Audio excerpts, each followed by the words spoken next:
Hai guys, balik lagi nih di YouTube channel aku. Kalian apa kabar? Mudah-mudahan semuanya selalu dalam keadaan sehat ya. Nah, sebelum mulai, aku mau bilang makasih dulu buat kalian semua yang udah nyempetin waktu untuk nonton video aku kali ini. Dan juga buat kalian yang baru pertama kali mampir nih di channel aku, salam kenal dulu ya, aku Clara. Karena aku lihat beberapa dari kalian request pengen sekali-sekali bahas film yang sedih dong, yang menyentuh. Nah, ini aku bakal nyeritain satu film yang bagus banget. Dan pastinya kayak biasanya ya, filmnya juga unik dan seru. Kali ini film Korea ya guys, judulnya A Werewolf Boy. Nyeritain tentang seorang gadis manusia yang jatuh cinta sama manusia serigala. Ganteng-ganteng tapi serigala. Oke deh, daripada penasaran, aku bakal langsung nyeritain aja film ini ke kalian. Tapi seperti biasa, aku mau minta tolong dulu dong buat like video ini. Dan jangan lupa subscribe. Terus nyalain lonceng notifikasinya juga, biar kalian gak ketinggalan sama video-video terbaru dari aku. Jadi ceritanya ada seorang nenek nih, namanya Kim Sun-i. Dia udah hidup bahagia sama anaknya, cucunya. Tapi tiba-tiba aja dia dapet telepon yang bikin dia harus balik ke kampung halamannya waktu masih muda dulu. Sesampainya di bandara, dia dijemput sama cucunya nih guys yang masih remaja. Dan setelah ngelaluin perjalanan yang panjang, mereka akhirnya tiba di sebuah rumah. Cucu perempuannya nih bilang, rumah ini mengerikan, kayak ada monsternya. Dan si nenek cuma bisa senyum sambil nyeritain kisah masa lalunya. Jadi dulu waktu Kim Sun-i masih berusia 19 tahun, dia sama ibu dan adiknya baru aja pindah ke rumah ini. Ayahnya udah gak ada. Terus tetangganya nih baik banget ngebantuin mereka pindahan. Tapi di situ juga ada cowok sombong ini nih, namanya Ji-tae. Dia tuh orang kaya di desa itu. Walau sombong, tapi ibunya Sun-i tetap sabar.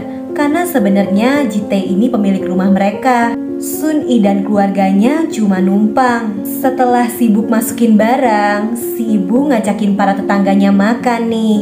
Tapi di situ Sun-i jadi kesel, jadi nggak mood makan. Soalnya orang-orang desa itu makannya dari satu panci yang sama. Dia jadi gak nafsu makan dan izin mau keluar rumah aja. Di luar tiba-tiba dia ngedenger kayak ada suara aneh dari kandang belakang. Tapi Sun-i gak mau pusing dan ya udah dia balik aja untuk istirahat.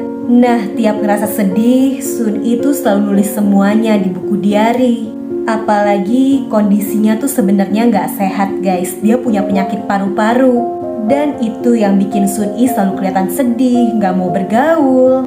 Tiba-tiba aja nih, dia ngedenger lagi suara aneh itu. Malah adiknya dan ibunya tuh udah tidur. Karena penasaran, terpaksa Sun-i ngecek sendirian nih ke kandang belakang. Dan bener aja, ada sosok mengerikan yang lompat ke arah Sun-i. Dia langsung teriak.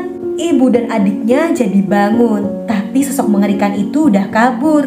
Nah, keesokan harinya pas masih terang, Sun-i ngeliat lagi nih, ternyata ada sosok yang sembunyi.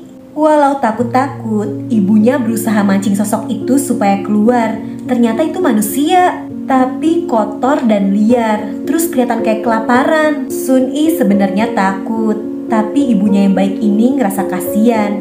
Makanya cowok misterius itu dikasih makan. Setelahnya dilaporin kan nih ke polisi. Cowok misterius ini ternyata gak bisa bicara. Karena identitasnya gak jelas, polisi juga belum bisa bantu apa-apa. Harus diselidikin dulu. Akhirnya ibu Sun-i mutusin buat ngebiarin cowok aneh ini tinggal sementara dulu di rumah mereka. Dia udah bersih dan mau diajakin makan bareng kan. Tapi makannya rakus dan lagi-lagi bikin Sun-i jadi kesel. Udah gitu cowok ini aneh banget. Pas ngeliat bulan dia malah mengaum-ngaum kayak serigala. Keesokan harinya Sun ini lagi mau mindahin kardus yang berat. Dia panik karena cowok aneh ini ngedekat. Tapi ternyata dia malah ngebantuin Sun-i ngangkat kardusnya. Sun-i jadi tahu kayaknya cowok aneh ini gak jahat deh. Dia kasih jagung tuh. Gak lama Ji-tae yang nyebelin ini datang. Ternyata dia tuh suka dan pengen nikahin Sun-i. Tapi ngelihat Sun-i yang gak nyaman, lagi-lagi cowok aneh ini nolongin dan berhasil bikin si Ji-tae pergi. Setelahnya entah kenapa Sun-i jadi dapet ide. Dia ngebaca buku tentang cara ngelatih anjing gitu. Dan ternyata si cowok aneh lagi main sama bocil-bocil. Sekarang dia udah punya nama, dia jadinya dipanggil Chulsu.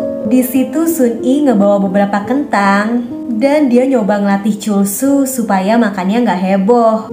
Tangannya Sun Yi sempat sampai luka, tapi akhirnya dia berhasil bikin Chulsu jadi pelan-pelan nih makannya.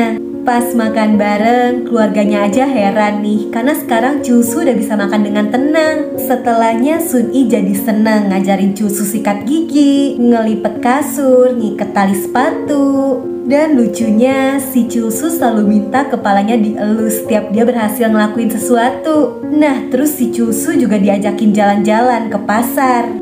Pas mereka lagi jajan, tiba-tiba aja dari atas ada bongkahan besi besar yang jatuh. Si Chulsu langsung ngelindungin Sun Yi dan adiknya, tapi jadi dia nih yang kena. Anehnya, walau abis ketiban besi, dia gak kenapa-napa, gak terluka sama sekali. Mereka jadi sadar kalau Chulsu ini kayaknya bukan manusia biasa. Gara-gara ada Chulsu, Sun Yi juga jadi berubah. Dia yang dulu suka sendirian, sedih terus, sekarang bahkan jadi bisa seneng-seneng nih main sama adiknya dan bocil-bocil yang lain. Nah tapi pas makan bareng, ibunya bilang kalau si Chulsu ini mungkin aja bakal dipindah ke panti asuhan. Di sisi lain, ini si Jite lagi naik mobil dalam keadaan mabuk sama seorang cewek.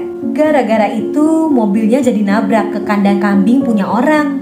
Dan pas banget, di situ ada si Chulsu. Jite langsung kabur. Chulsu ngangkat kambing itu dan ini pemiliknya jadi bingung. Dia jadi agak curiga kalau Chulsu yang rusak kandangnya. Keesokan harinya, Sun Yi berusaha ngajarin Chulsu ngomong, baca tulis, tapi ya dia nggak bisa. Terus di situ Sun Yi juga ngasih lihat kalau dia jago nyanyi dan main gitar. Ngeliat itu Chulsu jadi tahu kalau Sun Yi suka banget main gitarnya. Dia jadi kagum, bahkan lucu banget nih rambutnya Sun Yi dielus dong. Dan tiba-tiba aja ada telepon nih. Ternyata katanya udah ada tempat yang bisa nampung si Chulsu. Tapi Sun Yi langsung nolak karena entah kenapa dia jadi gak mau pisah sama Chulsu. Setiap hari Sun Yi dan Chulsu selalu ngabisin waktu bareng. Bahkan Chulsu yang polos sampai didandanin kayak gini. Sun Yi bener-bener berubah jadi gadis yang ceria. Tapi sayangnya kebahagiaan mereka gak bertahan lama nih. Malam itu si Jite datang dan bawa beberapa orang suruhan juga. Dia maksa mau ngajakin Sun Yi pergi. Bahkan Sun Yi sampai kedorong jatuh. Ngeliat itu Chulsu marah banget dan tiba-tiba aja tubuhnya berubah. Ternyata dia bukan manusia biasa, tapi dia manusia serigala. Chulsu yang marah langsung mau nyerang sampai tiba-tiba Sun Yi nyuruh dia berhenti. Dan Chulsu langsung kembali lagi jadi wujud manusia. Setelah kekacauan itu, Jite manggil polisi. Dia juga ngamuk-ngamuk ngancurin barang, termasuk gitar kesayangannya Sun Yi. Tapi tetap aja polisi nggak bisa percaya sama omongannya Jite yang bilang kalau dia ngeliat manusia serigala. Soalnya Jite kan tadi keadaannya mabuk. Tapi sedihnya karena Jite ini yang punya rumah, dia jadi minta supaya Chulsu dikurung di kandang belakang. Sun Yi dan ibunya juga nggak bisa ngelawan karena Jite ini emang berkuasa dan keluarga mereka nggak punya uang. Terus pas ngeberesin barang, ketemu nih ada tumpukan barang-barang punyanya pemilik rumah sebelumnya. Dan Jite ngeliat ada surat nih. Dia penasaran dan mau ngecek karena dia yakin kalau yang dia lihat kemarin tuh beneran manusia serigala.